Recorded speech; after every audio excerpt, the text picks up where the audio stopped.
How many seconds, Molly? Oh, go. no. Go. Isolation Nation, hello, we're live. This is the show.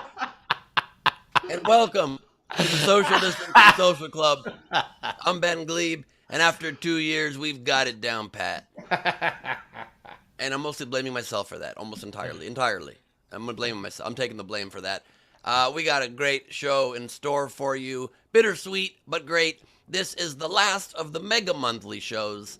We will be doing monthly shows going forward, but without, unfortunately, Steve Hofstetter. This will be the last official show that Steve Hofstetter will be part of the original quarantine. So please welcome, for the last time, the second leg of the four-legged tripod that makes up the quarantine, Steve Hofstetter. Woo! Ben, what are you talking about? I'm fired? No, you're fired. It's been a good run, but we got to move on. You guys are gonna do this on the air? This is so hurtful. So sorry. All right, guys. Well, it's been fun. If you want to support the show, please do so. Top right of the screen is our Venmo. You can PayPal at SDSCshow.com. Of course, on Super Chat. Oh God.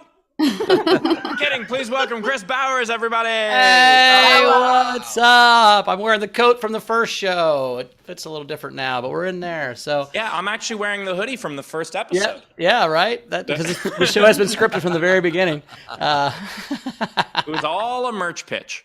That's right. Yeah. Well, we weren't going to fire you on the air, but then you did that mean trick where you tricked Ben into thinking he was going to be in a movie and had him audition. So we were trying to get you back. I forgot about that. That was funny. That was a lot of fun. Anyway, Queen Rachel's here. Queen, how you doing? Queen. I'm good.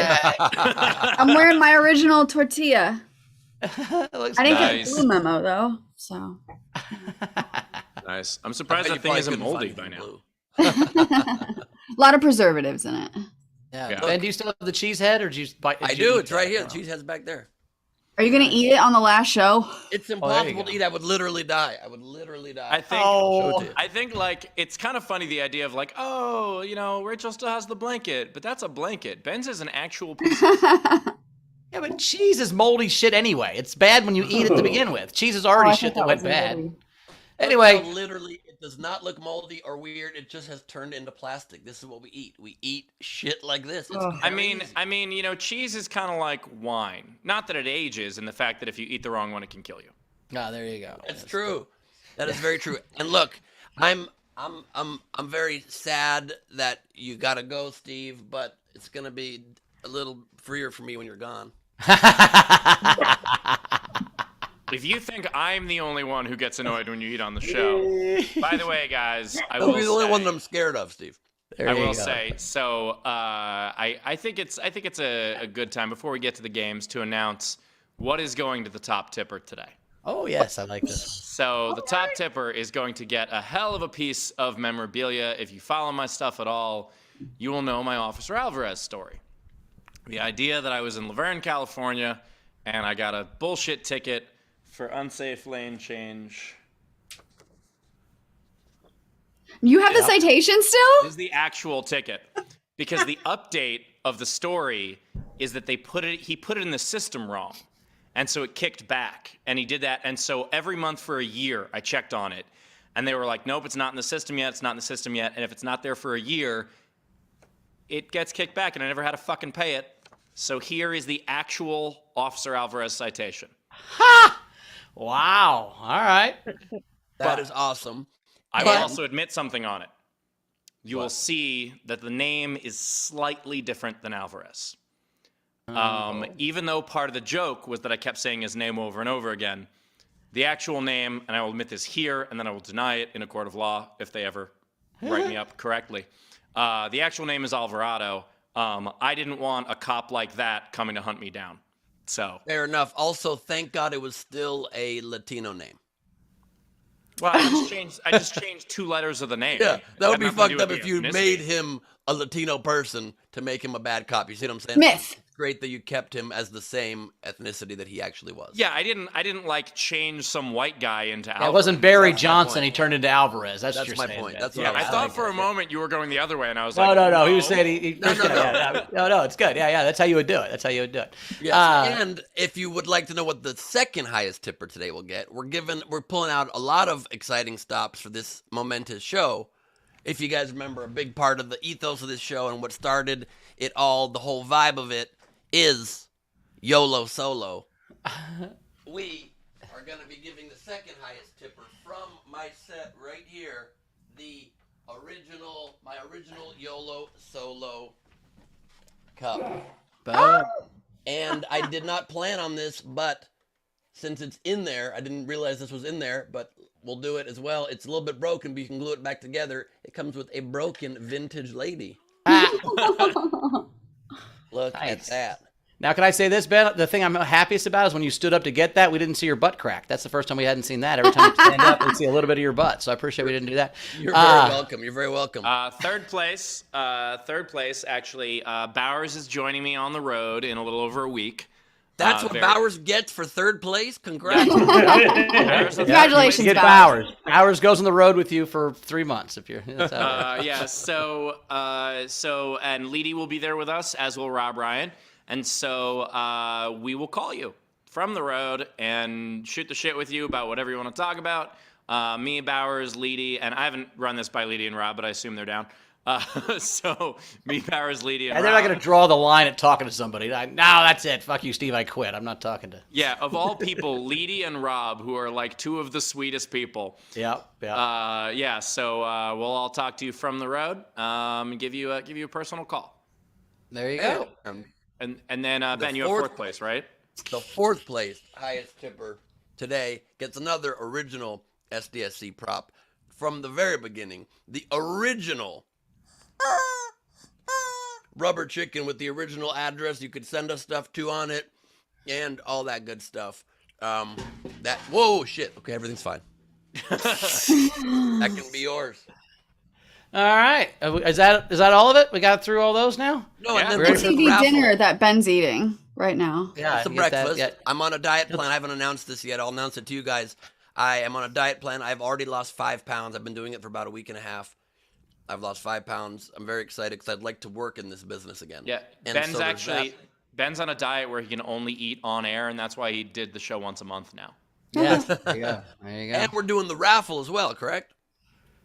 Yep. Yeah, so the raffle, the general that we usually do, where you just $5, put raffle in the title, and then the raffle winner will get access to the VIP Patreon hang for next month with Jody Sweeten's first VIP Patreon hang. So That is correct. Very I'll be cool. honest. When I heard that Jody was going to do the VIP Patreon hangs, I was like, "Can I stick around?" You're always welcome, Steve. You just need to join the right Patreon tier. Yep. No, I saw that we're this is episode 391, right? Yeah. If we're doing once a month now, I'll come back for 400. Okay. Okay. I'll see. And then I'll see you 420, and then guys- 420, and then we'll have to see you on 420. With Yeah, I'll see you guys in 9 months. There you go. Perfect. Hey, how many times you said that? Okay. I have a quick little announcement to make if I could. I've saved this from social media. I only hinted it yesterday to announce it on the show today. Not a huge thing, but it's something I'm pretty excited about. I got to do a sketch yesterday that will be airing tonight on television, kind of making fun of my old job of game show host. I will be making a cameo tonight. Shot this yesterday on the Late Late Show with James Corden. Oh, nice. That is awesome. And Ben, I am so sorry to tell you, but how do I break this news to you? oh no. Yeah, James Corden's Wait, not why real. wasn't Corden there? Why wasn't Corden there? No, Steve created James Corden 10 years ago just to fucking get you right now. This is a long I got time. him cast on Doctor Who so that he'd get a little heat, and then I got it's a whole thing. So, Wow. all right, Ben. Okay, We had a fun overnight game. Let's get to that before we get to some guests here. It was take a candy and make it sexy. Make a candy sexy. Greg Murphy had a bunch. He had KY jelly beans, gummy bear naked, milk puds, and butt finger. I like that. Tim Cronin had threesome musketeers. And let's see. Zara had Reed's Candy Bar Almond Joy. Oh, Almond Joy. Sorry, I was just hanging out for these nuts. My favorite was Shannon Savage with whatchamaclit. Oh my God, that's the candy that a lot of people still can't find. That's correct. Hard to find it on the shelves, and that was savage. And now we have a race car correspondent, Frank Berman, joining us. Oh wait, no, that's okay. Today's game, a throwback to the original. This was the original pun game that started everything. That started the game. So the original pun game was Ice Cream and Wrestler. So today's a little bit more expanding is going to be Ice Cream a Celebrity. So for example, Cookies and Hakeem Olajuwon. Say that again. Cookies and Hakeem Olajuwon. I like that. I like that. How about or, Mr. Pistachio Head? Would that work? Yeah. He's not real. Yeah, or Ben is Choco late for sound check. Or Kardashian cream pie. That's not a pun. That's just a thing I'm sure happens, and I think we actually all saw it on film. Anyway, the point is, take the name of an ice cream, the name of a celebrity, cross them up together. That's the game. If you want to participate, you can do so by commenting on any of our feeds. But if you want yours to count toward the prize at the end of and have a much better chance of being read at the end of the show, what you do is you comment with a tip, at least $5 of a super chat, a PayPal, or a Venmo. We always prefer PayPal or Venmo, and we'll read those at the end. And if you're in our video front row, as always, you get up to 2 entries for free. And Leedy could not be here today, so we're also doing memes. So if you want to send in memes of the show, memeing stuff going on, show-related memes, just not random memes, but show-related memes. Throughout the show, send those in. Also $5. If you're in the front row, you get 2 of those for free. And speaking of the front row, let's introduce And them. wait, nope. You guys, calm it down. Calm it down. Send your well wishes to Leedy first off, because she's not feeling well. She's at the doctor. Oh, shit. Sorry. Memes go to sdscshow@gmail.com. And we had a Night King game, which was... Yeah, we had so many entries. It was make a movie smaller. So just some of the entries that I thought were really funny. Cynthia Cresswell, the Sufficient Six. Nice. Wendy Swerdload, 3 babysitters and a baby. Dave Adler, psycho yoga participant at home alone.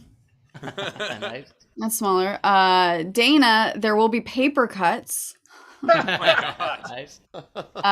Frankie Angles Blood. had the Godson. Nice. And then my favorite goes to Tam Brown with Texas Hacksaw Laceration. It's much smaller. So congratulations, Tam. You are the Night King. And before the VFR also, just as another throwback, I might have written a good handful of entries for tonight's game, and a lot of them are in my old style, just so you know.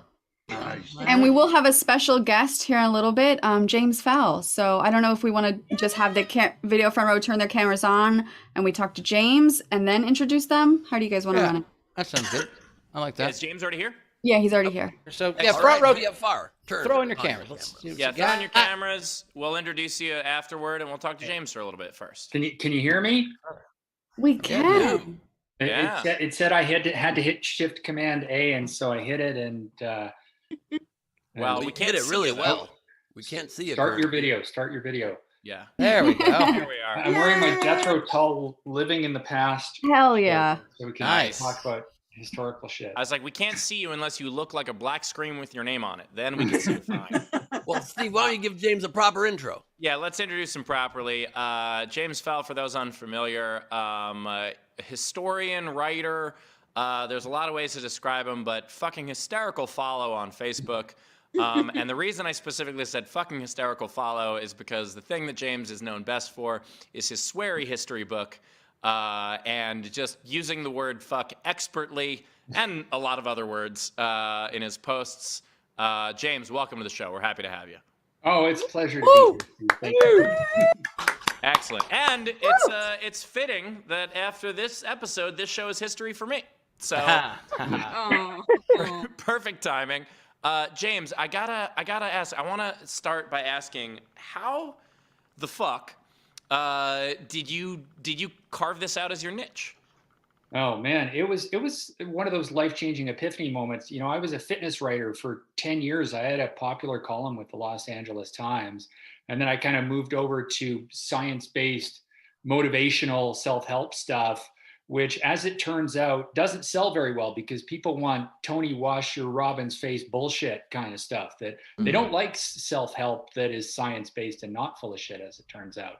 And They don't want to do something that takes any effort. Like exactly wait, I have right. to stand up? No, I Or don't thinking. stand Or up. thinking. So I'd written this book called The Holy Shit Moment about the science of the life-changing epiphany. And my writing career was kind of circling the drain. And I had one of those epiphanies on a bike ride that said, fuck this, I'm done, time for something new. And I dusted off a over 2-decade-old master's degree in history because I had a pretty big social media following, and suddenly made a hard shift saying, no more fitness motivation stuff. I am writing profanity-filled daily history posts with no idea if it was going to work. And it worked far better than I could have imagined. It is. It's so fun, and the thing I love, and I was a history major as an undergrad, and it's something that I've always been interested in, but a lot of it is boring, and it shouldn't be boring because these stories are wild. Like if you actually read what happened in history, it's so wild. But so many history teachers just focus on you memorizing a date and not actually the context of a story, not the interesting things that happened. And what I love about James's posts is that he's really good at weaving the narrative so that it's interesting, but also in a way that human beings would actually talk about history. Right. Yeah, because if it makes history, it obviously had to be badass. So, I mean, here, I have a question, James. Do you know the history of profanity itself? That's something I'm always interested in, like why we picked these specific words to be the words you're not supposed to say. I think it dates back to when some troglodyte was bashing two rocks together, trying to start a fire, and got his dick caught between them. And that was the invention of the first swear word, would be my guess. So. Okay. Also the invention of the athletic cup. Yeah. And the first swear word was ball rocks. I think it was Mark Twain said something that swearing provides a relief denied even to prayer. So. True that. I mean, there's a lot of reliefs denied even to prayer. Yeah. Well, I've always thought cuss words are just to teach kids time and place. It's for children. So once you're an adult and you figured out you're not supposed to, I mean, you shouldn't drop an F-bomb in a job interview, but as adults, who gives a fuck? We're not.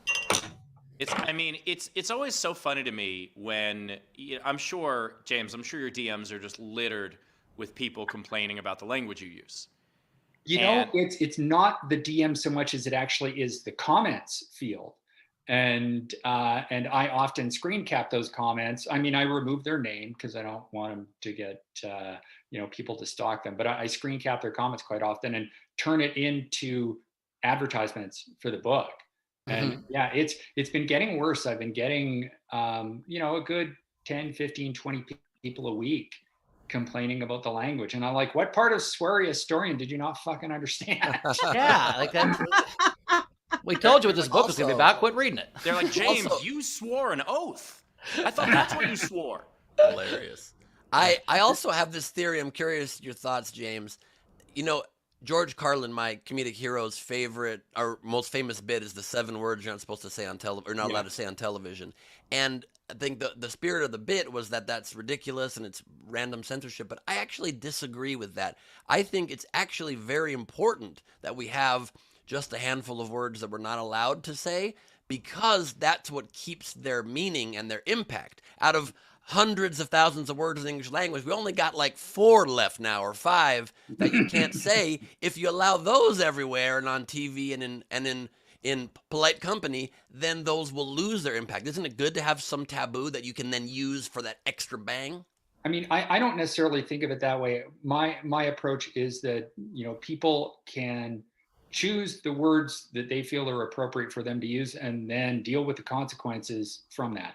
There are certain words that I don't use. I mean, beyond the ones that we know generally are supposed to be across the board verboten. As an example, at least 2/3 of followers to my page are women. And so I've never been a fan of using female genitalia as an insult. So for example, for a long time, twat waffle was a common insult, to call someone a twat waffle. That sounds funny. And then I noticed it was a fantasy writer of mine, guy that I read, I was a fan of his work, I saw him use cock waffle. And I thought, cock waffle's way better. I like that one a lot more. And so I will, call people dick cheese and cock waffle and and cock goblin and that kind of stuff. But you know, I generally don't use female genitalia just because, you know, I think it's overly misogynistic to do so. But that's my personal choice. And you've got guys like Jim Jeffries, who I fucking adore, but he comes from a different culture, and you know, it's sort of what he's known for. But you know, we all make our choices and we deal with whatever the fallout may be. By the way, James, there is a restaurant in Vegas you can get a cock waffle. So, but they don't taste nearly as good as twat waffles, in my opinion. but So they're saltier for sure. The cock waffles are saltier. I think you know what? I regret making the joke. I'll be honest. But Real cock waffle move, Steve. it's what's ridiculous when I see people complaining about it is often they'll complain about it by either saying the word. Well, they'll be like, oh, you used the word fuck too much in your act. I'm like, you used it in this message right now. But also, even when people say, like, there was a guy who came up to me before a show and said, you don't use the F word, do you? And I was like, I'm sorry, I'm unfamiliar. What word do you mean? And he goes, you know, the F word. And I was like, oh, you don't mean, oh, why would you make me think of that? How dare you, sir? Because it's just feminism, like, that word. Yeah, if you're going to say the F word, you're saying the same. It's just because it's a code for what it is. It's still the same thought. Like, just use the fucking word. Yeah. Well, I don't know. I was asking because as a historian, the thing I've read a couple things where I think it's basically classism. Like, so back in the 1800s, in Victorian England, the poor people said shit. So you don't want your kids to sound poor, so they couldn't say these certain words. Like, poor people said fuck. Poor, those were where all the cuss words came from. It was all classism and racism on some level, but I don't know if that's true or not. That's I mean, I don't know about. I'll admit the actual history of the use of profanity is not anything that I really consider myself an expert in. It's not something I more research, you know, historical events rather than the evolution of language. Well, why the fuck not, James? One interesting thing that I learned, the TV show Deadwood, I don't know if any of you watched it, but they used a lot of modern day profanity in it. But if the language of the time was more like, you know, suffer and succotash, what in tarnation, that type of stuff. But, you know, these people would sound like Yosemite Sam if they used the language of the time for the show, which would make the show crappy. So they just updated the language, which made it great. I also think they made the prostitutes look better too, I'm assuming. Probably.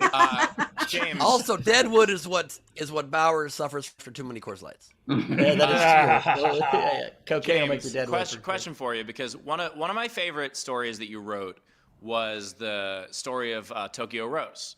Mm-hmm. And the reason I enjoyed your take on that so much was because there's this common misconception with a lot of stories in history, like that we know what happened. And the reality is we know a very polemic, you know, fairy tale, watered down version of what actually happened, where this person was someone who was very unfairly maligned.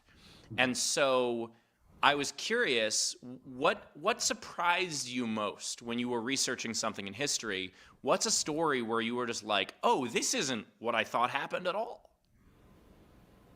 Well, that was certainly one of them, and learning that there was more than one Tokyo Rose, because, you know, there was one who was very much a, you know, anathema to the Allied troops. And then there was the story of Eva Toguri, who was a US citizen that had gone to Japan to visit an ailing relative, and then war broke out and she wasn't allowed back. She was born and, you know, went to university in the United States. And the only way for her to survive was to do radio broadcasts, but she never, like, if you listen to all of her radio broadcasts, there was nothing that was against the United States in it. She refused to do any propaganda.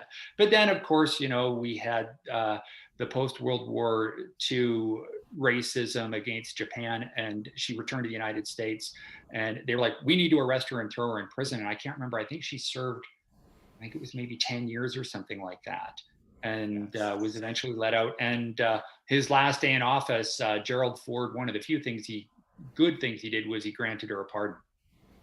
Yeah, I think, and that's one of the things I love about reading your stuff, is that there's so much that they don't teach us. There's so much, I mean, even now, Like now, most people are starting to finally learn about like the Tulsa riots, for instance. Mm-hmm. And I know a lot of people who went to school there and never learned it. I was a history major at fucking Columbia, and I never learned it. Right. And with a concentration in American. And the idea that we believe what we're taught without ever bothering to actually research it. And that's why I think you're doing, aside from being very, very entertaining, you're doing a great service. Oh, well, I mean, I'm definitely very liberal leaning. And that's another thing that I've been able to put to good effect is 1-star reviews on Amazon, copying and pasting them. And you get people who are like huge raging Trump fans talking about, this libtard that wants to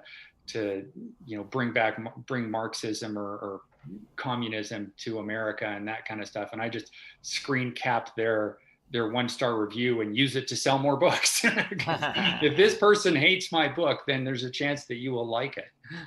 That's just inherently the problem with the rating systems for anything that's at all political is that people go on and just trash stuff because they disagree, not because it's a bad quality product. It's very frustrating.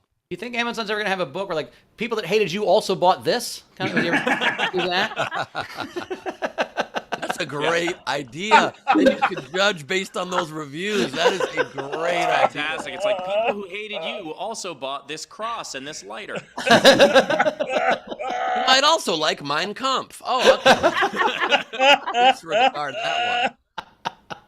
Bowers, that's you got a product right there, man. I also like Jordan Peterson, 12 Rules for Life. Yeah, exactly. Oh, that is something, and James, I very much relate to that. The idea of like, whenever one of those people says something awful to me, my response is always like, thank you.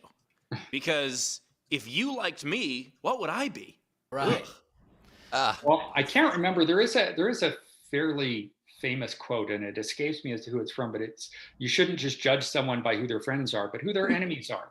And that was Steve's that was Steve's first wife said that, I think. Bowers, between you and I, you can't use it. I had a wife. You're right. Numbers. I said you guys bonded over common enemies was my joke I was making. Yeah, I just the fact that you used Sarah bonded over who you hated is my point. Yes, that's absolutely true. We literally had a podcast called Sarah and Steve Hate People. So. Yeah, that's what I was referencing. Yeah. Oh no, I was just making fun of your use of the word first. You're just used to number designations in your. I have faith in you that someday you might find love again, Steve. So that's all. I'm still on number one, thankfully. 27 years married. Nice. Yeah. I was married for 12 years, but not to the same woman, of course. Not consecutively, but as a group, 12. Yeah, but Bowers, it was really rude when you celebrated your 12-year anniversary and your second wife was like, "What?" Yeah, exactly. What do you think is the most important thing for people to learn with regards to history? Like what to focus on, or that's a good question. What's your I think that one of the things that there's that famous saying by a early 20th century Spanish philosopher, George Santayana, that those who fail to learn from history are condemned to repeat it. But so that means that there are many warnings from history, but there is also a great deal of encouragement to be found. So I have a lot of stories that talk about all the bad shit that has gone down and the ways in which humans can be horrible. But there are also tales of, the helping in the face of great adversity and sacrifice. Actually, I'll read from the back of the book. Bravery is counterbalanced with cowardice. There is slavery and self-sacrifice. History is replete with both deeds, both noble and despicable. Some were motivated by greed, others generosity. Many dedicate themselves to the arts of killing, while others focus their efforts on curing. So that's one of the things that we need to not forget. That humanity is not endless suck, and there is encouragement to be found amidst the atrocities. And that we can emulate that going into hopefully a bolder and better future. By the way, one of the reviews of this show had sounded very similar to that. Yeah, so, Yeah, ripe with good news and atrocities and whatever. Not endless suck. Yeah. Look, I have a theory. Tell me if I'm wrong here, James. Is that the reason we have more toxic men now is because we don't have as much war. We used to take our toxic men and we make them fight each other, right? We're like, oh, we got a bunch of dickheads over here. we were Let's playing fight your dickheads in the middle of this field. And if they all die, the ones that were the most dickheads fought the hardest and died the first. And then it was just a bunch of artists at home I think that writing books. the issue is that the toxic men all have a Twitter and an anonymous Twitter account. Right, but imagine if they were fucking marching against the Twitter men, the fucking toxic men of another country. That's what we used to do to fucking get rid of them. Now they all stay home and hit their wives. There's a line from The Simpsons. We need another Vietnam to thin their ranks out. Oh my God. So you just said anonymous Twitter accounts. I'm curious, what are your thoughts of Elon Musk buying Twitter and wanting to take away the ability to have anonymous accounts, but also amp up the unfettered free speech on there, but that also will bring with it hate speech? I'm personally not a fan of that idea, especially if Trump comes back on. I think it could turn into 8chan, which is, an example of what happens when people are allowed to say what. Whoa, your voice, your audio went away right when you said when people are allowed to say. I thought somebody muted him. I swear to God. Happened. Yeah. I think that was. How about now? It's still You're There good. it is. There it is. Don't So- talk shit about 8chan, man. They will fucking find you. Jesus. I have a much larger Facebook following. That's where the vast majority of my traffic and my sales comes from. But I've got 37,000 followers on Twitter, and I get way more hate on Twitter than I do on Facebook. Part of it is that Twitter has the ability for someone with a large platform to retweet and mock me. Jordan Peterson's done it to me. Matt Walsh has several times. He's a transphobic, expletive deleted. What's his name? Dan Bingo Bongo guy. That guy. Yep. The new Rush Limbaugh sicked his legions on me, all via Twitter.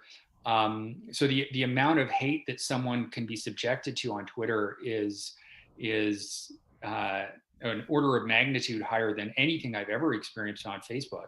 Well, I would guess that's probably also to a degree just because it's a platform where you're limited in how much you can say. So dumber people are more comfortable with just short bursts of statements, whereas more well thought out things take place. Well, it's hard to have nuance in that many characters either, too. I mean, that's I think one of the reasons that Hollywood sucks now is the elevator pitch, where you got to tell them what your movie's about in literally 30 seconds. I don't know. Those walls of text on Facebook don't help either. But Well, I get that, but there's got to be a middle ground. I really hope, and I don't think he's going to do this, but I really hope he just turns it off.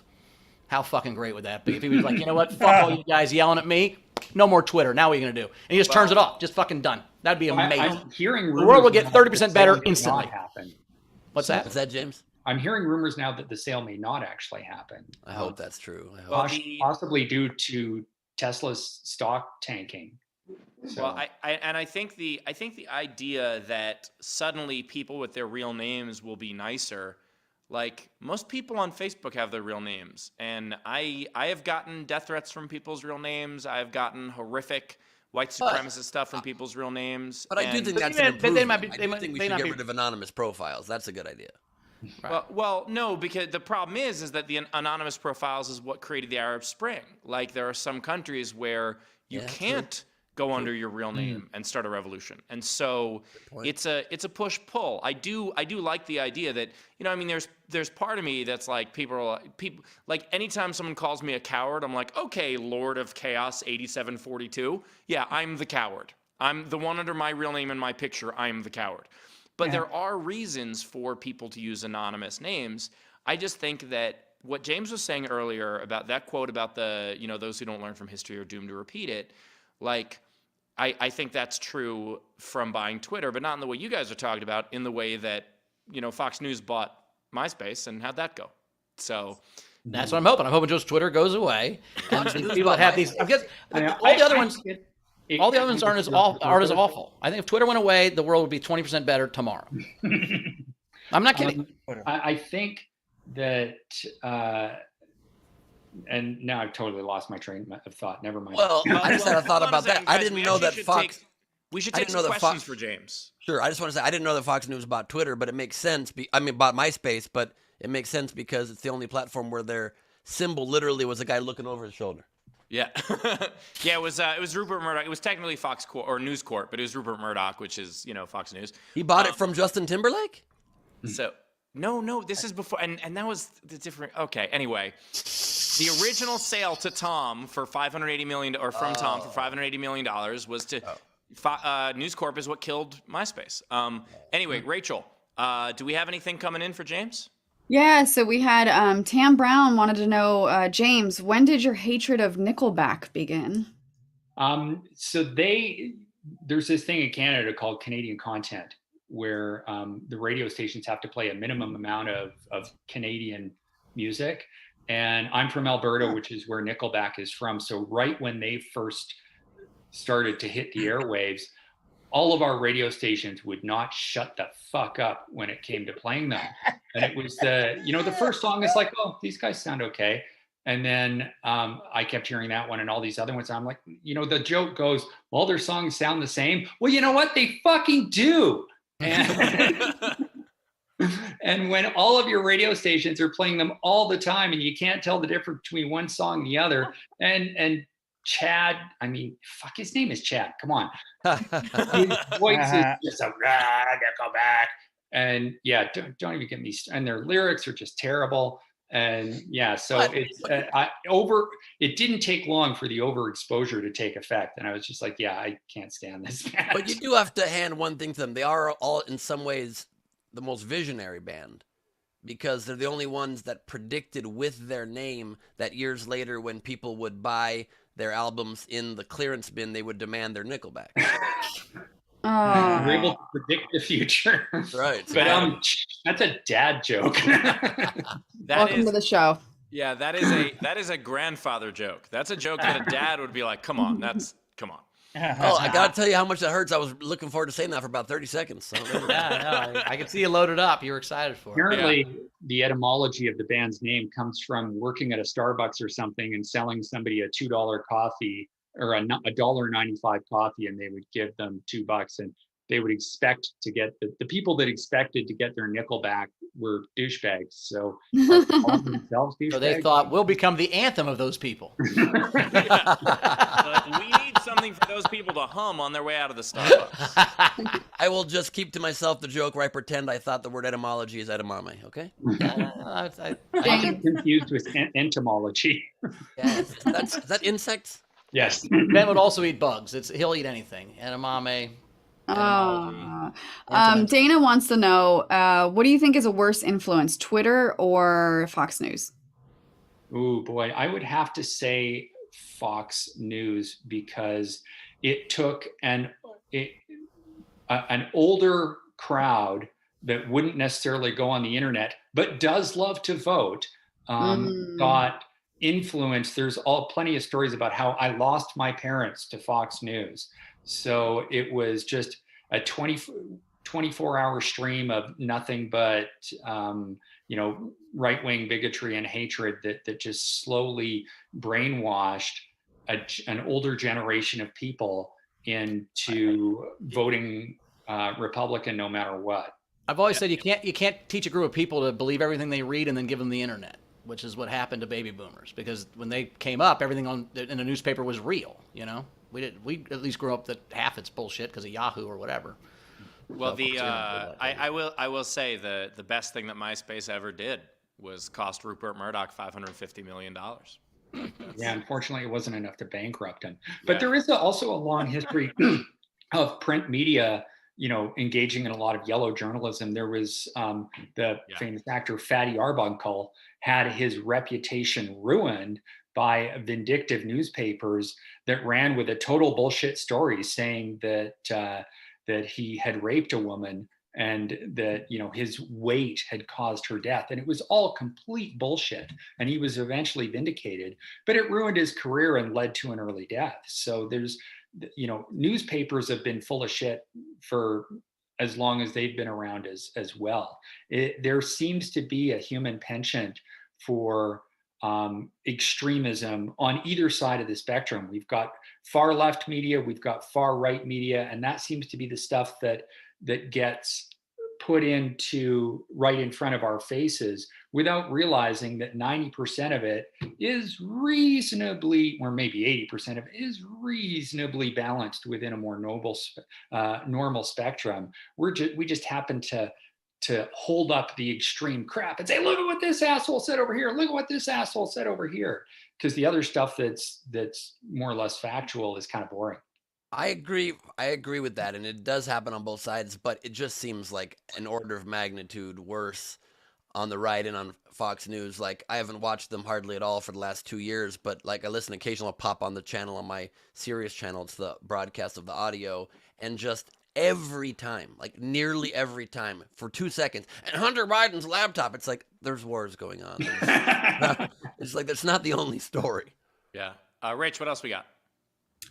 So Julia wanted to know, last question. Are you related to Norman Fell? I wish. I love him. Perhaps very distantly. Apparently, the last name comes from somewhere in northern England, so maybe my great grandma fucked his great grandfather. It would be amazing if you knew the history of so many things, but not your own name. Like that would be. This is maybe a Norman Fell tangent that's unnecessary, but I just loved so much about him that on Three's Company, he was the only character in the history of the show, for some reason, like a minor character that was allowed to break the fourth wall and look at the camera. He would just sometimes laugh and go.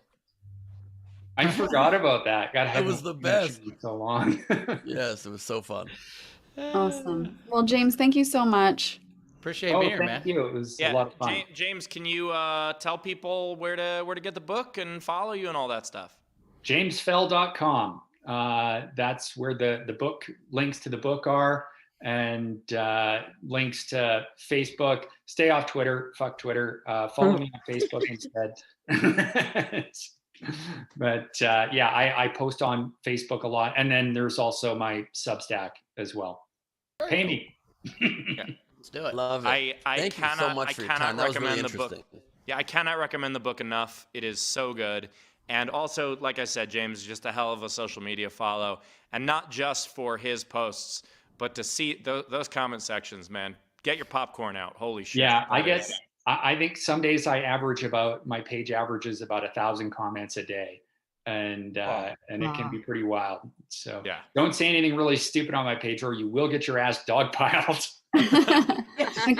Just a closing comment from Tam. She said, "Thank you so much for being a guest today. I was beyond thrilled to see your post the other day about it. I made a humble brag background of a Facebook post I made on your private wall in 2020. It's the 'you're being asked to wear a mask, not a Nickelback t-shirt' meme."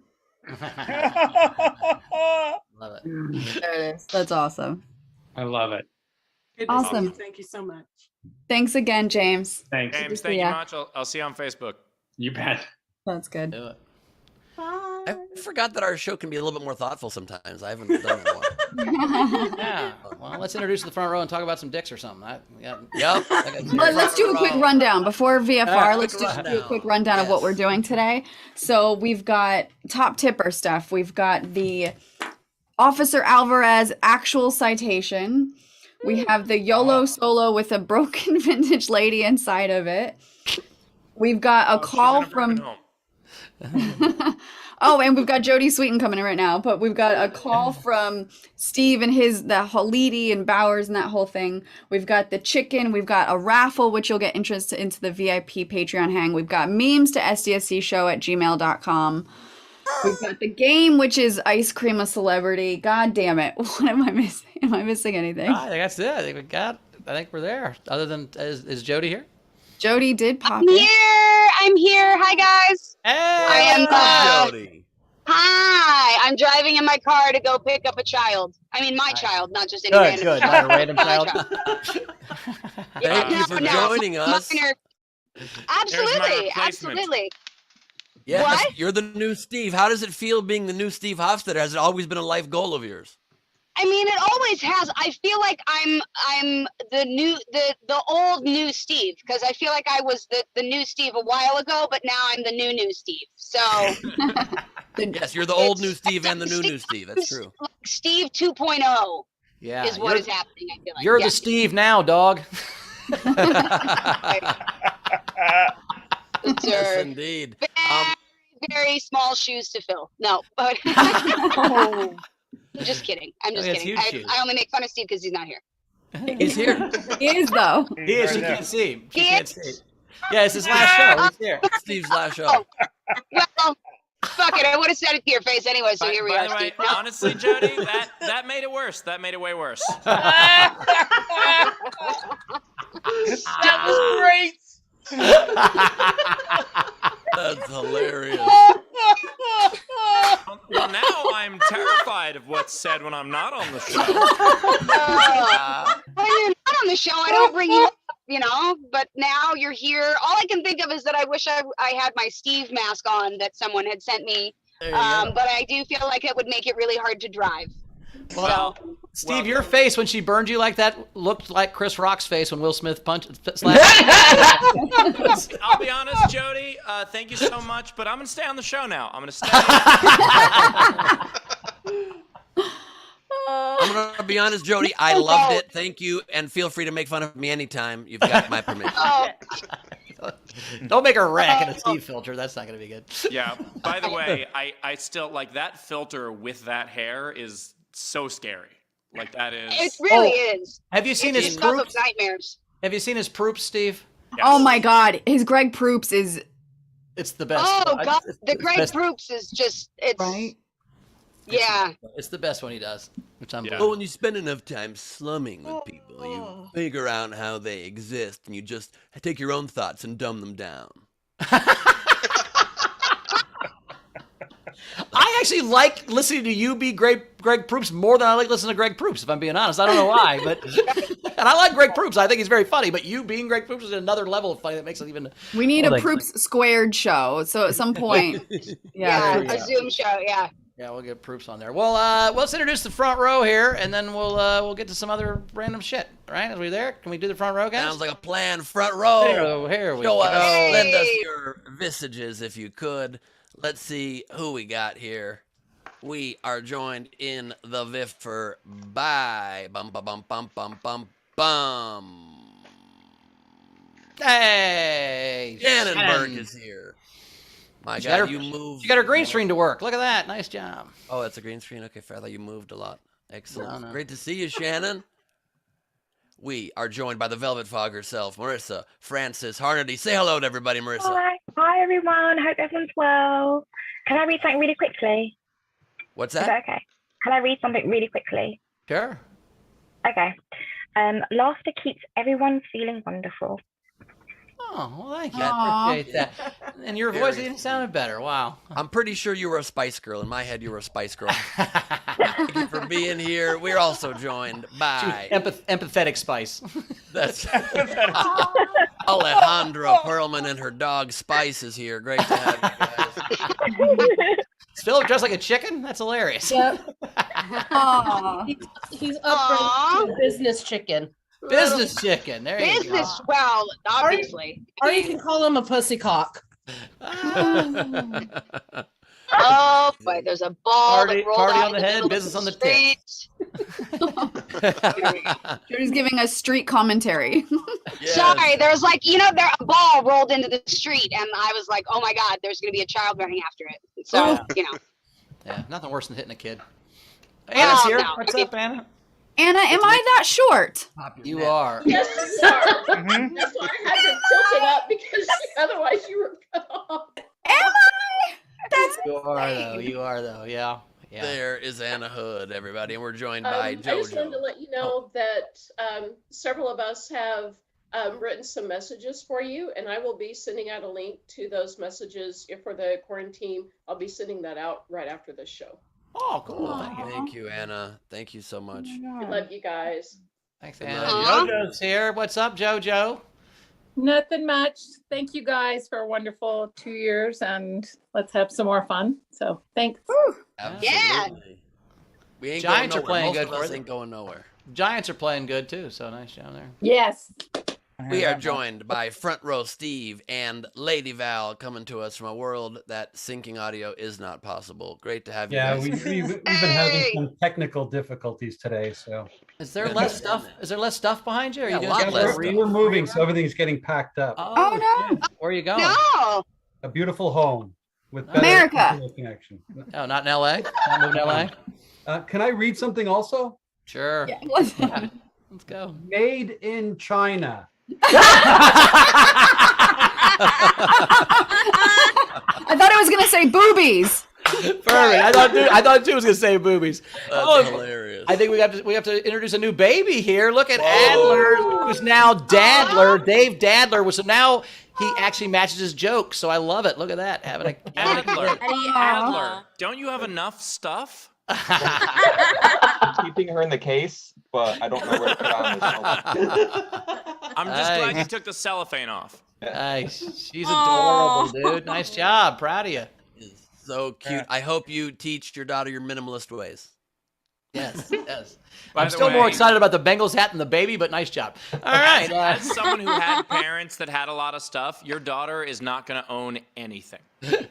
And also, just so you know, you can't spell National Lampoon without Anna. We are joined by, from his command center, Nate Christensen, everybody. Nate, good to see you. Hey. My dad's Twitter buddy. Every day he updates me on his conversations with Nate on Twitter. It's pretty exciting. I think he's the only person that really interacts with him, so part of it. We are joined by the good doctor, Abibie. Abby Wright is here, everybody. And we're joined by the great environmentalist, the word movies. Hey. Gleib Jr. What's funny, she didn't write that in the book. It was already written like that, and she had to find it. That's because that's how Bowers signs books. That's right. She just got an advanced copy of the first chapter of Bauer's book. Yeah.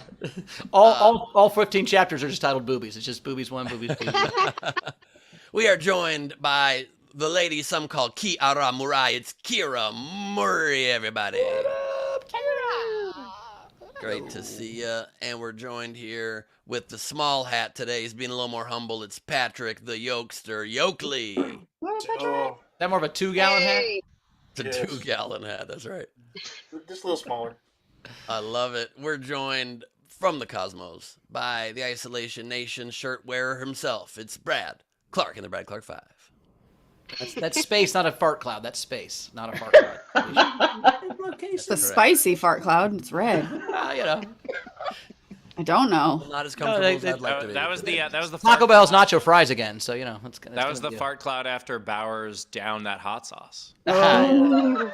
Yeah, that I still have nightmares about that. Look how intense Frank drives. Holy cow! 10 and 2, bitch. 10 and 2. God, he's like, like the talented Mr. Ripley leaving the scene. There he is, Frank Berman, everybody. Look how safe he drives at 10 and 2, and also on a webcast. Coming to us with the traffic updates at 10 and 2. It's Frank Berman. There you go. On the 10. And from his original set, ladies and gentlemen, it's the Professor Sean Ehrlich coming to us. Hey. I'm glad he's finally started spaying and neutering his stuffed animals, so they are no longer fucking in the background. He found them all forever homes. Oh, I can read something. No, I'm not going to read my book.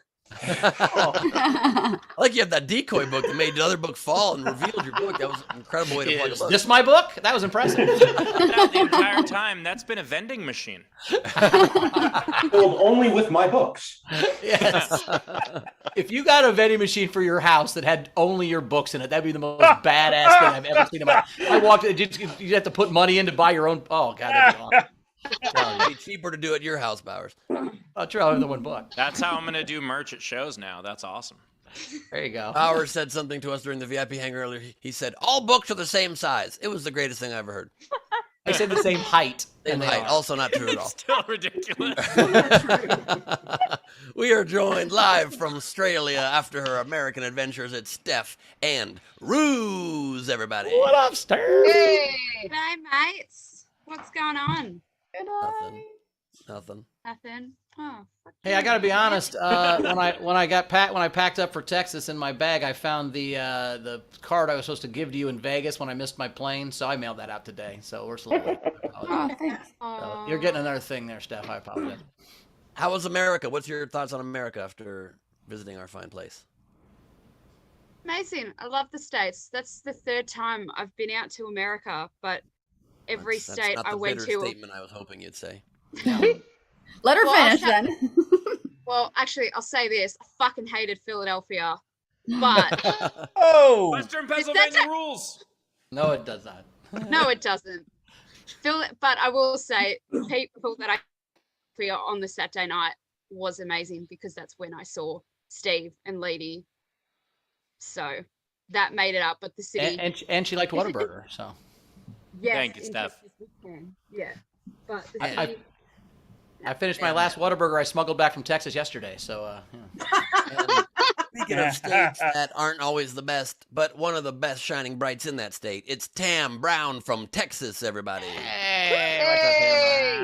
This was my very first self-made background. Aw. Yeah, but it's the double flip. And I have something to read as well in All right. honor of today's game. Please. Take that, Ben. I love I it. forgot also, that I made vindictive merch. Also, I also noticed the fact that Rachel seems a lot less short when she's the only person in a photo. That is true. That is true. Can confirm. So it's taller by herself. Yeah. Yes, indeed. And we are joined here in the VFR by one of our favorites. She's knitting for us live. Ladies and gentlemen, it's Kitchen Civilian. Does that mean she's comfortable in a kitchen, or she's never been in one? What's a kitchen civilian? Is that? I mean, you got to ask her family that named her. I don't really know the answer to that. And we're joined pastry chef. I've been in the kitchen. with that. That's a good point. So That's a civilian, good she point. feels at home there. Yeah, I like it. That's exactly right. Only she gets accurate names. Coming to us from an angle that makes me uncomfortably straight on, it's Frank Engels. Going on? What's up, buddy? Good to see you, Frankie. And we're joined by Anna D, coming to us with a motion action shot live from an awning, under an awning.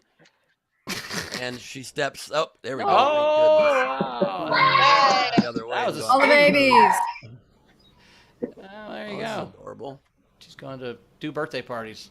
Oh, look at Jack all fucking fancied up. Look at that. Yeah, guys, I was late.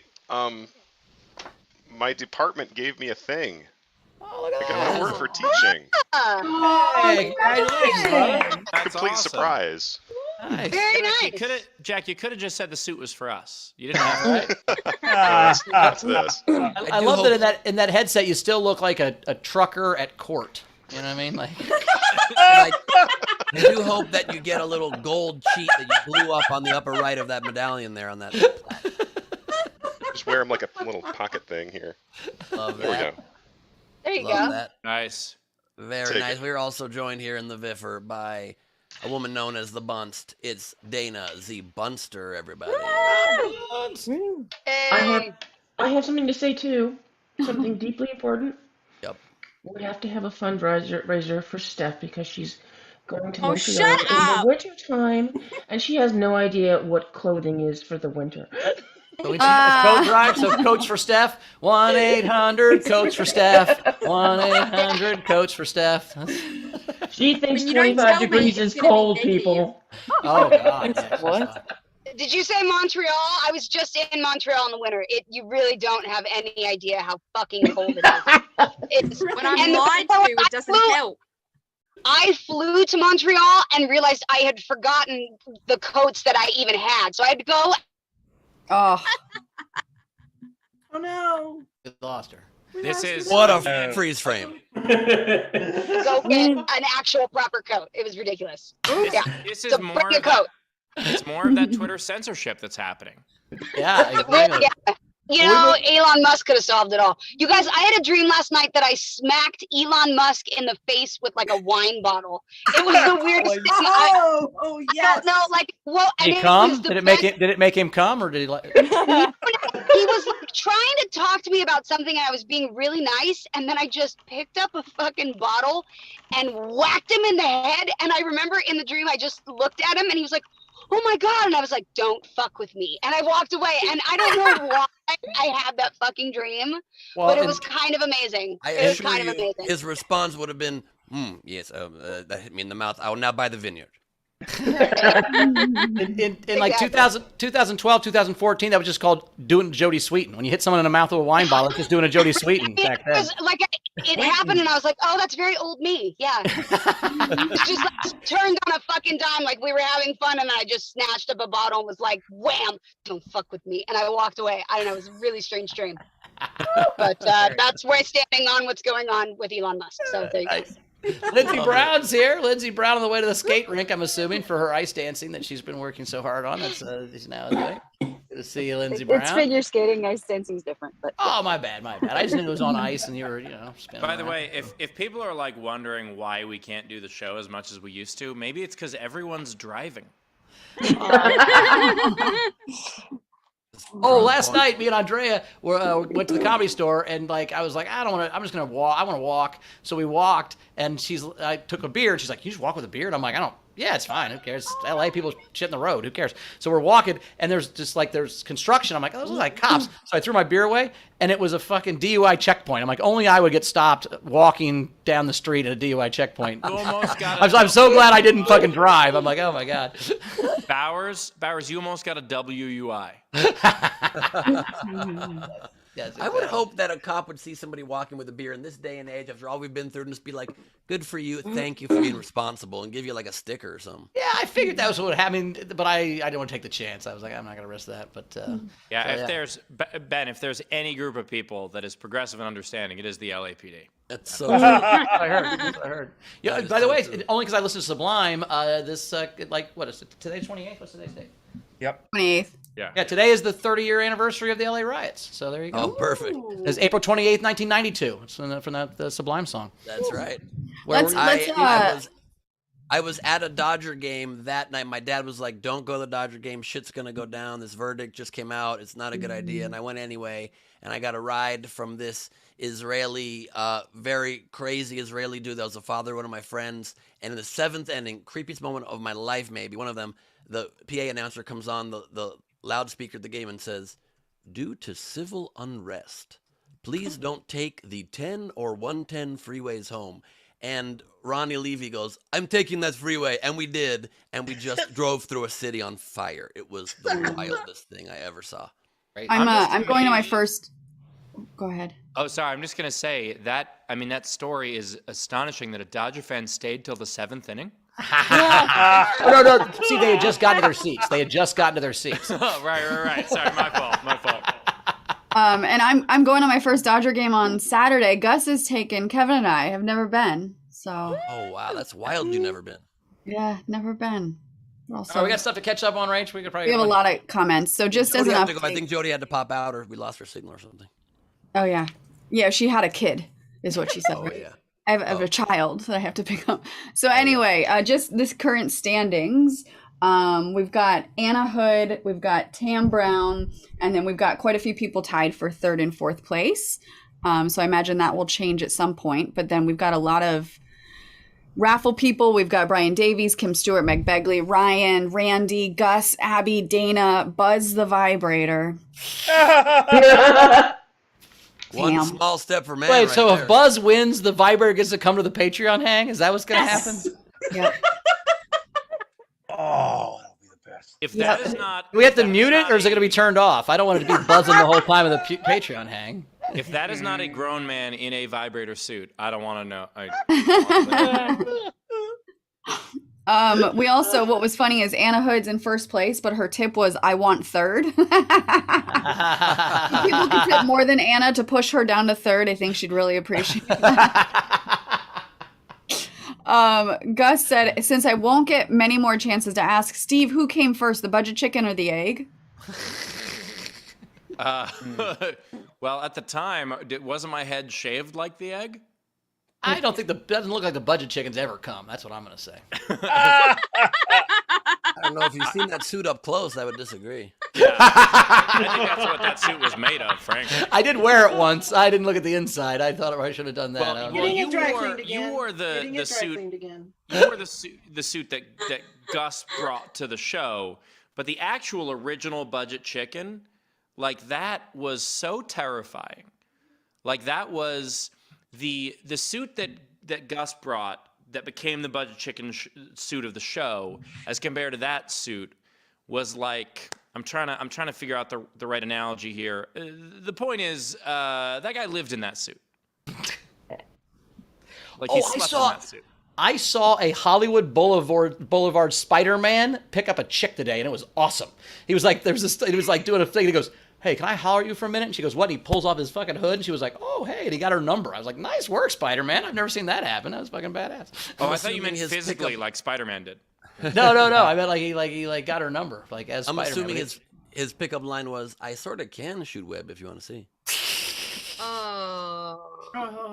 I just got a text from With Jody. great dick comes great responsibility, is what he said actually. But The text from Jody says, "I had to answer a call from my kid, and now I have her. So tell everyone I'll see them soon."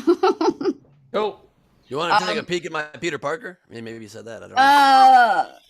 Randy Lawnmeyer said, "Ben, how do you feel about blueberry pancakes?" I was caught on my ring leaving the house the other day, and Carmel made me post a video walking out the house, and I was just singing about blueberry pancakes in a very weird voice, and it was embarrassing, but people have enjoyed the video. People keep saying, Were you going to eat blueberry pancakes? We were not at all, no. We were literally walked to the house, and I was like, "Blueberry pancakes, ooh." Blueberry pancakes is actually Ben's prison nickname. just do not Google blue waffle. Just do not Google blue waffle. Blue pancakes are different. Let's just say I give new meaning to the word compote.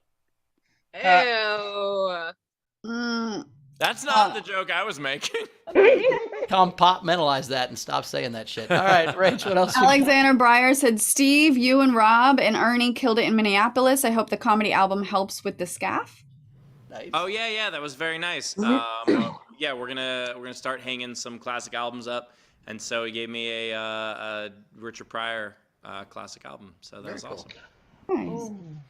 Alexander Breyer said, "You guys can't retire Rachel." He says you can't, but he meant can retire. Rachel finally learned how to pronounce Amina Saleh. That was like a year ago, wasn't it? Yeah, I think I've been doing Amina Saleh for a while. I think so. Tam said, "Hey, just so everybody knows, it's 9 and 3 on the steering wheels now due to airbags. There's your random info for the day." That's true, actually. You can't hold them at 10 and 2. It'll blow your hands off the wheel, and you'll lose yourself in the control of face. vehicle. Or break Really? As close as I ever came to dying as a kid. My dad was driving, and I did the moron arm wrestling, whatever. And I'm like, I go, "Okay, I'm gonna pull down. You just gotta pull your hand up." And he's like, "I know what you're gonna do. You're gonna let go of my hand and punch me in the face, and I'm gonna punch myself in the." But as he thinks he's gonna, I let go, and he hits himself in the face, knocks his glasses off. I thought he was gonna flip over the car. I was like 12. I'm like, "Oh." You did that while he was driving. Yeah, it was real dumb. I should have. They almost killed us. Because I didn't think I would get him. He's like, "You're not going to get me." And then I let go at the right time, and he had some tension. And he just hit his health. I've never seen anybody hit themselves in the face harder. It was fun. I would argue that is the wrong time. I never did it again. I wouldn't do that again. Yeah. I appreciate the thing that's why I don't hold my hands at 10 and 2. That's why I don't hold the wheel. It's safer that way. Yeah, you drive with your dick, right? You just put it in that little hole. And... Okay. All right. Gotta have one more of those. Last one. All right, Rach. Yeah, so we also had, it's funny, some help. So Dana tipped and said, "I'm trying to help out Anna." And then Tam said, "Buzz really wants to come to the hang." So the current standings are still Anna, and then Tam, and then Dana. And then a few different people. Actually, Randy Longmire, Brian Davis. There's a few people tied for 4th. So, and the hang is what? That's the raffle. So yeah, perfect. By the way, thing on this ticket. So I hadn't read this ticket in a very long time. I just always kept it to the side because, like, in case this comes back to bite me in the ass somehow. And so it actually, the most ridiculous part of this, other than he was completely unable to file it correctly, is there's a lot on this that's filled out incorrectly, including the citation itself wasn't for unsafe lane change, was what he was telling me he was giving me for, and I had made the unsafe lane change. It said for an illegal turn. So completely wrong ticket. So that's fun. Their police force. Yeah. Well, it's, at least that's the worst the police do. Yeah. By the way, you know what I hate about the police? Typos. God damn these guys with their typos. Put the paperwork shit together, guys. Before I send the ticket, I will sign it. He won't because he is illiterate, but I'll sign it. Nice. I also hate how the police just repeat the chorus line of the song like for an hour and a half till the song ends. Roxanne. Ben, I gotta say that one stings. So we're ready to play the game. Is that where we're at? We got anything else to Yeah, do? there's been sure we can play the game. Yeah. Yeah. Let's play the game. So the game today was ice cream a celebrity, right? Yep. So the unpaid entry that I grabbed that I really liked was Amina's ice cream cake Winslet. Nice. Okay, so if you're in a video front row, raise those hands, click on reaction. Molly will, and also give it up for Molly today. Thank you so much Thanks, for doing Molly. this. Yep. Appreciate you. Filling in. Great job. Okay, and then you can just let's see, Anna Hood. So I have 3 today. I have banana split pack one and Carrie Fisher food. And this one is a real stretch as far as being a celebrity, but I have Kevin Sorbeto. Nice. Nice. Berman. Yeah, so Steve actually stole I shouldn't say stole them. I also had cookies and cream Abdul Jabbar. But, I like that one. here are my 2. I have Butter P. James Caan. Nice. And then 31 Flavor Flav. I like that. By the way, thank you. Please be safe when you're driving. There is no like the idea of hitting someone else's car and having to explain this show to them. Yes. Right. I don't have any glares in front of me, so I'm good. Only way you can not get a glare is just hit the road. I can't do it in my place. Kira.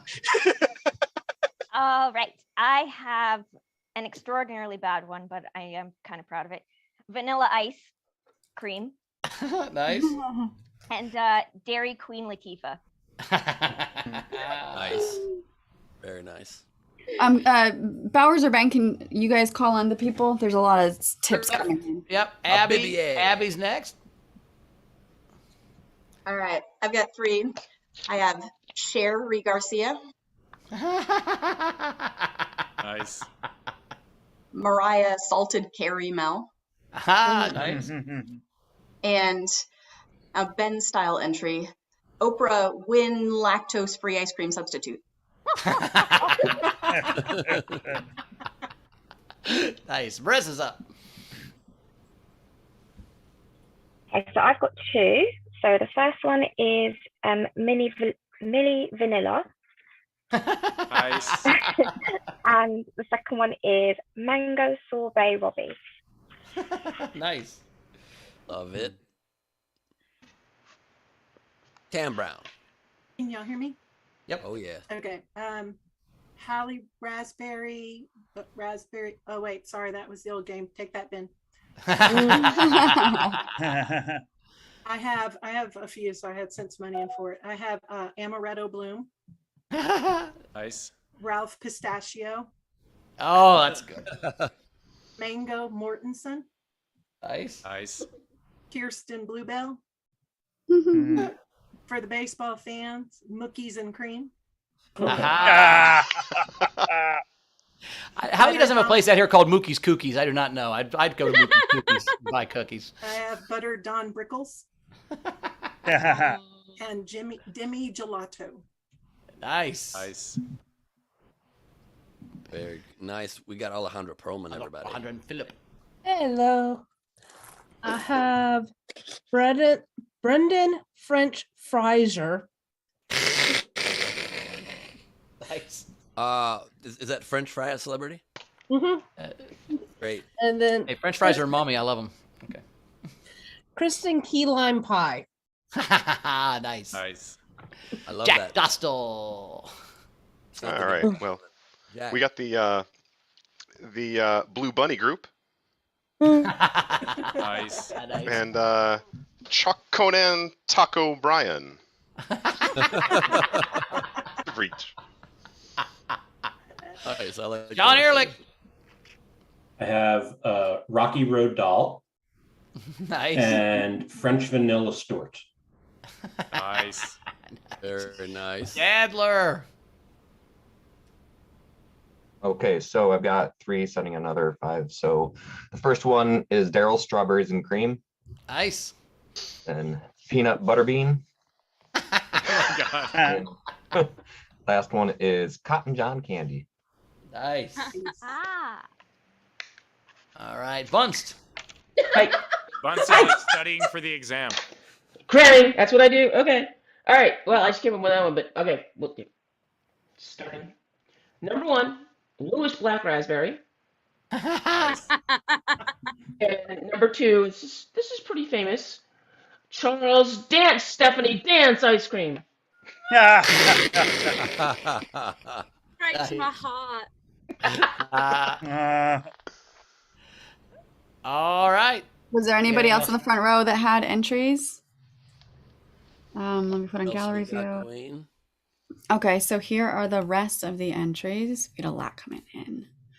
All at once, I should say. Cynthia Cresswell had Nia Molly Shannon. Nice. She also had ASAP Rocky Road. Meg Bagley had Bradley Scooper. Who was that? Meg. Meg Bagley. And then she also had Fudge Ripple Torn. Brian Davis, Natalio Mortman. Wait, what? Say that again, please. Natalio Politio Portman. Actually, a Natalio Paulo Portmanteau. Please say that again. Please say that one more time. Natalia Politio Ortman. It'll always change. It'll change if you do it 3 more times. One last time. One last time. I have to make a meme out of All that. right, it was. I'll say it exactly as it's spelled now. Oh. Natalio Politio Ortman. Getting Hold on, worse. Rachel. Getting worse. I have access to the tips also. That says Kevin Smith Vanilla. I love that Rachel only on the 4th attempt decided to try to read it as it's written. I wing it mostly. Anna Hood, Ben and Jerry Seinfeld. Nice. She also had Ariana Sunday. Oh, that's really good. Amina Johnny Double Depp. Brian Davis. Oh wait, that's the general. Amber. Amina had Ice Creams Melton John.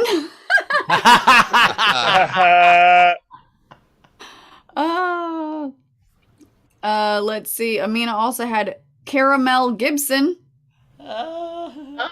Caramel Gibson. I'll say it twice. Okay. Amina had Vladimir Putin Pops. Similar, having a meltdown.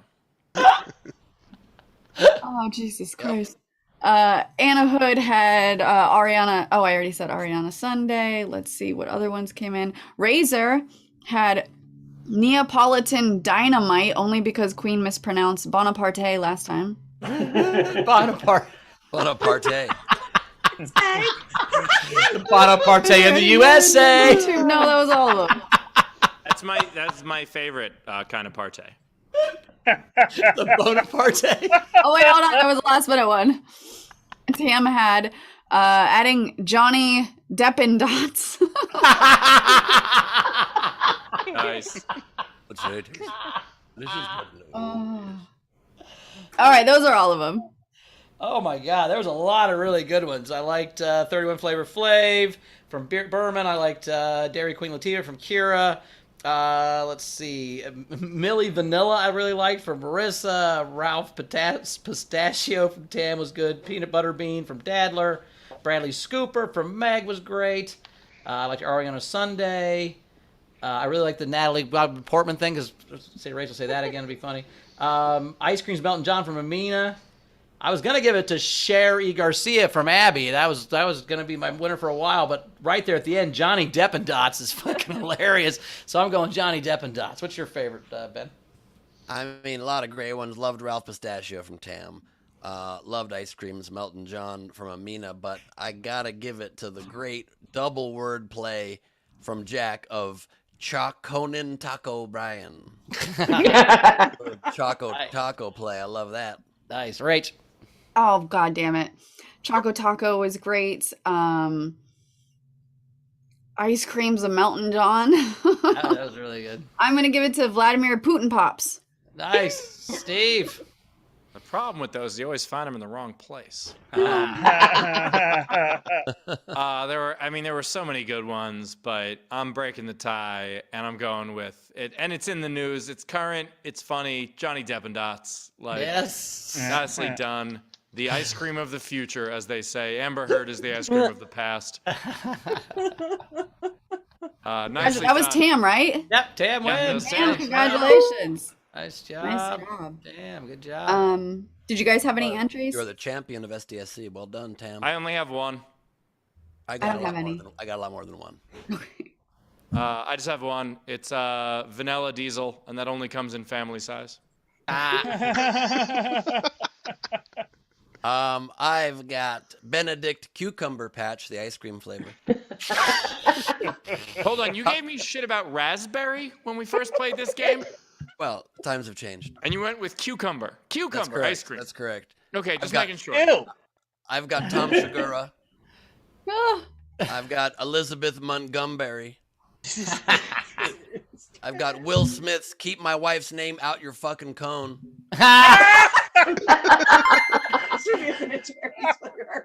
That should be a Ben & Jerry's flavor for sure. Keep my wife's name out of your cone would be a great Ben & Jerry's flavor. I hear that ice cream slaps.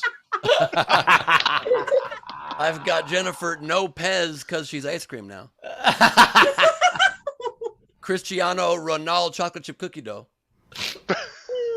Justin Bieber, this ice cream's cold. Similar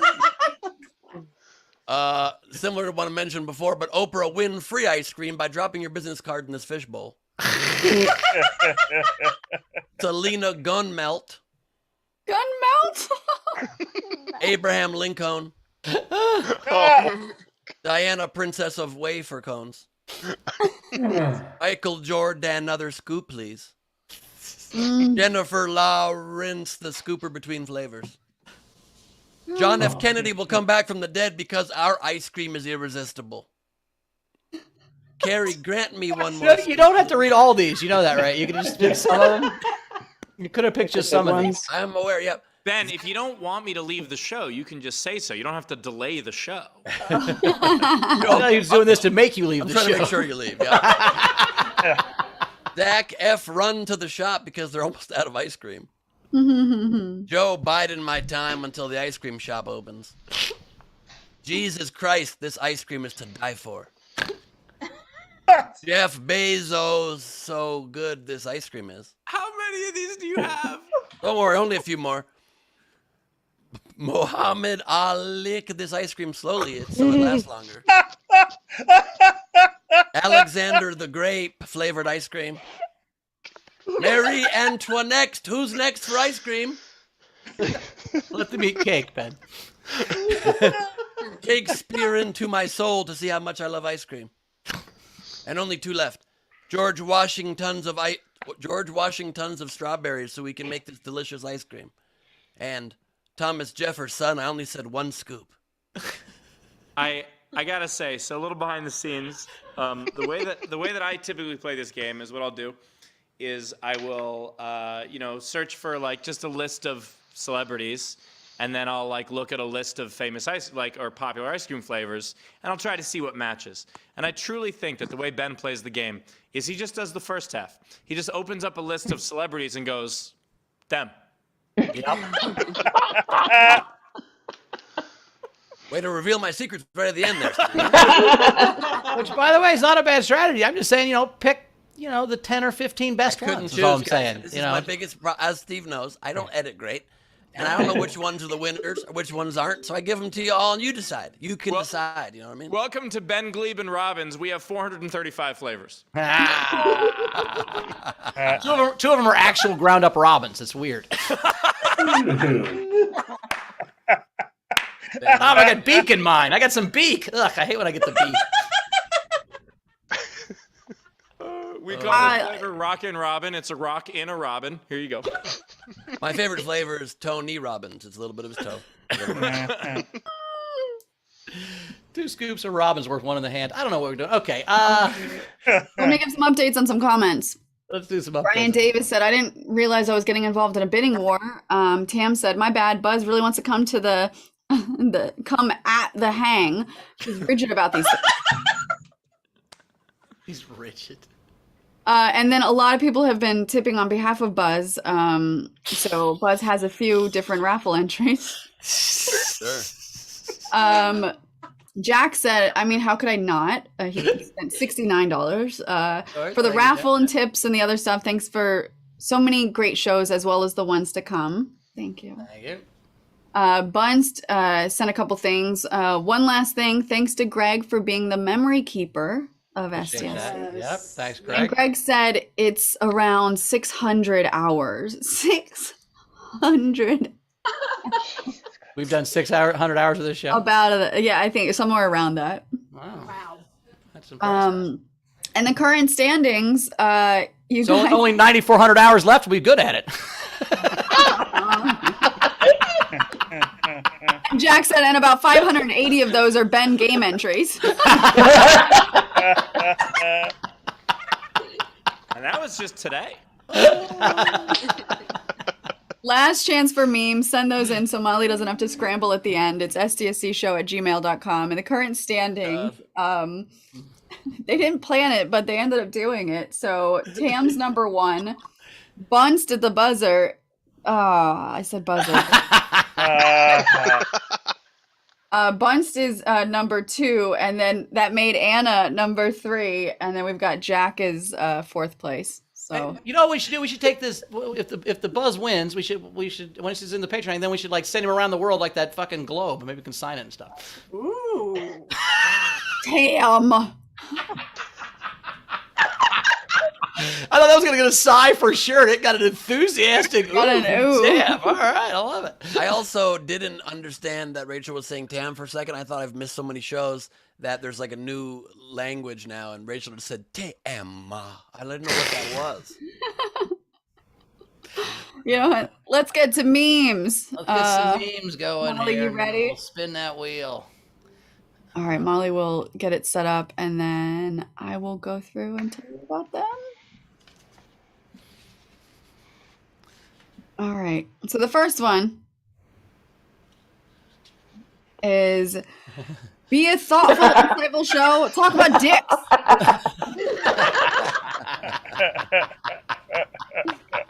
The next one is Ben talking to Steve. I did a James Corden sketch yesterday. Passes him a note. That was another setup. Boom, bitch.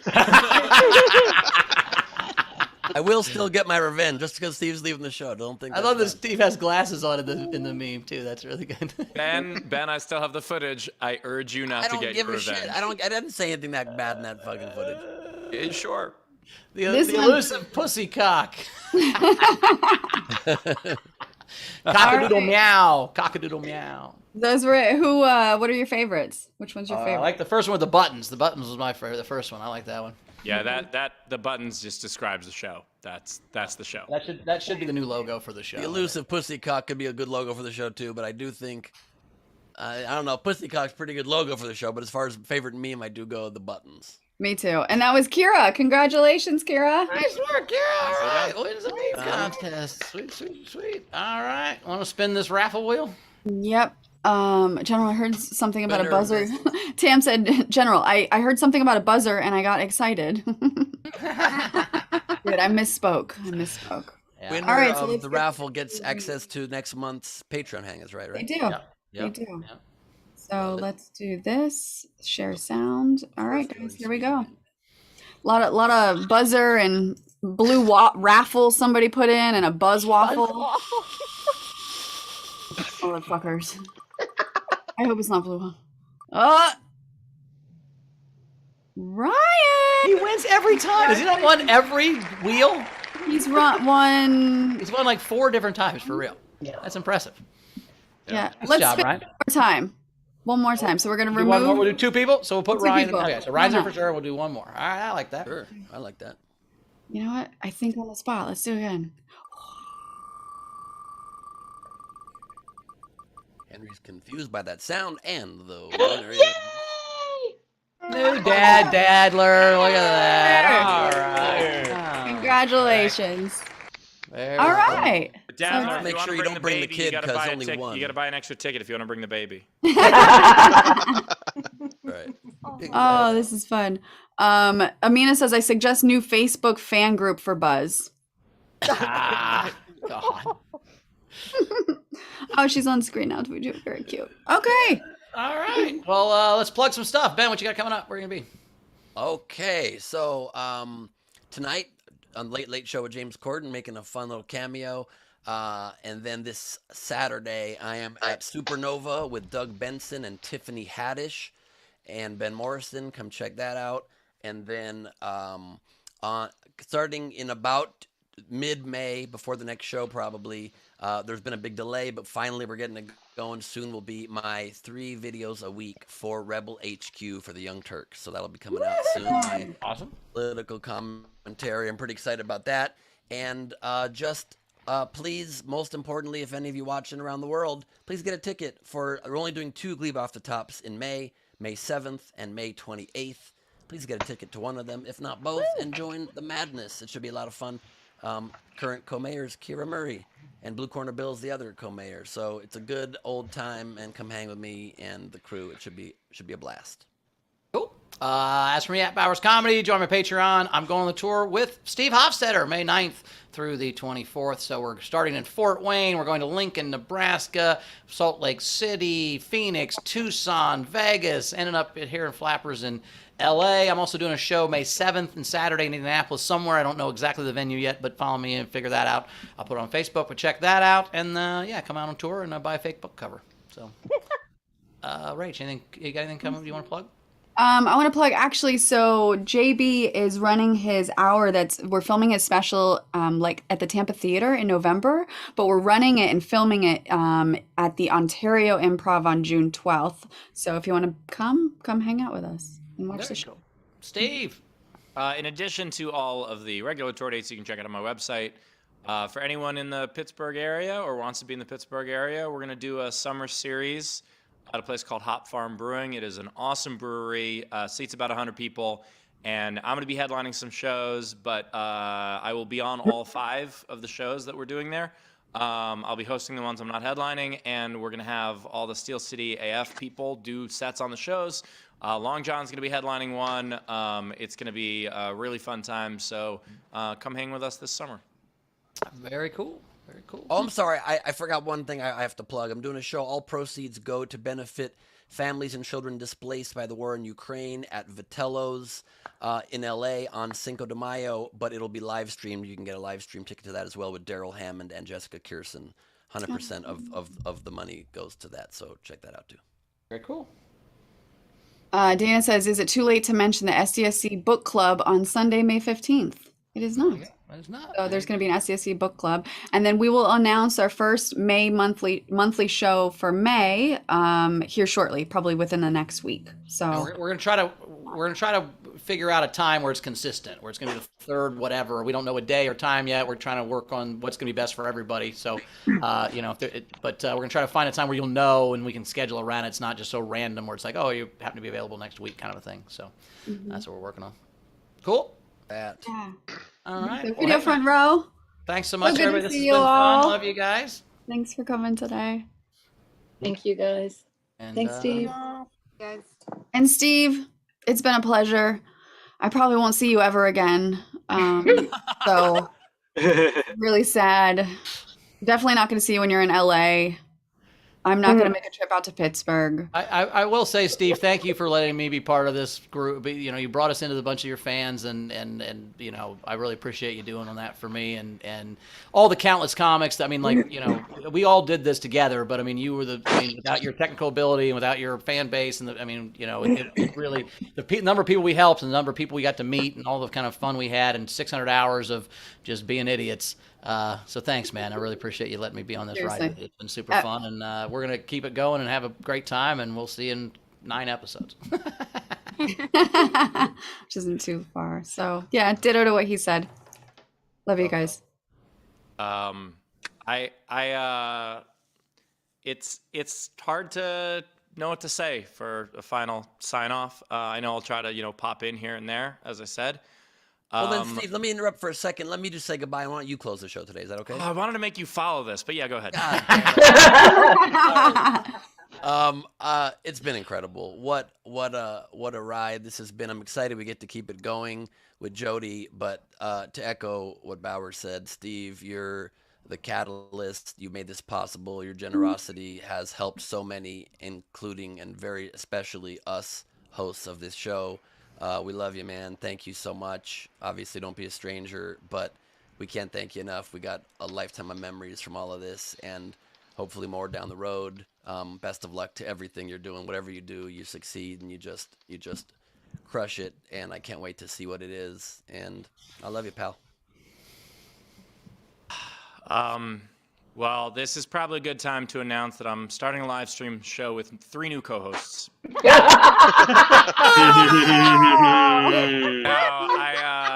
I love you guys. Thank you so much. And I mean, I thought a lot about what I was gonna say now, and that's, I landed on those 2 words. I mean, the reality of this is, and people come up to me at shows all the time. People DM and they comment and all this stuff, and the standard thing that I hear about SDSC is other people saying thank you for giving us something to watch during the pandemic, thank you for distracting us in a difficult time. And the reality of it is that you guys gave me something to look forward to in the morning and then worry about at night, and just this was the reason that I had something to do for so many days. And anyone who knows me or even knows a little bit about me knows that me with nothing to do is a very scary thing. So I cannot emphasize it enough that just my final sign off is just going to be that. Thank you. Love you, Steve. What's in your heart?